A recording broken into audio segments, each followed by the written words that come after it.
تو خان صاحب جو اچیومنٹ چاہتے ہیں 100% وہ سمجھتے ہیں کہ ابھی نہیں ہو سکتی، لیکن ہماری وزیر اعلیٰ خیبر پختونخوا نے کپتان کو صاف جواب دے دیا، کہتے ہیں تبدیلی دنوں میں تو کیا 5 سال میں بھی ممکن نہیں۔ پریس کانفرنس کے دوران پرویز خٹک نے کہا کپتان چاہتے ہیں سالوں کا کام دنوں میں ہو جائے تو ایسا ممکن ہی نہیں۔ خان صاحب ایک ایسے آدمی انرجیٹک آدمی ہے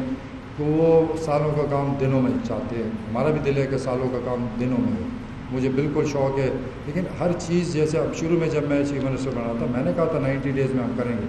لیکن جب حالات نظر آئیں تو 90 ڈیز تو دور کی بات ہے، 5 سال میں سب کچھ کرنا بھی، کیونکہ راستے میں اتنی رکاوٹیں اتنے مسئلے ہیں۔ وزیر اعلیٰ پرویز خٹک نے پارٹی میں بغاوت کی خبروں کو بھی مسترد کر دیا اور کہا کہ صرف گروپس ہیں جو بنتے رہتے ہیں۔ پرویز خٹک نے بتایا کہ ناظمین کو اختیارات دینے کے لیے کمیٹی بنا دی گئی ہے، جبکہ لوکل گورنمنٹ کے لیے 33 ارب روپے بھی مختص کیے گئے ہیں اور کوشش ہوگی کہ فنڈ کی 100% فراہمی یقینی بنائی جا سکے۔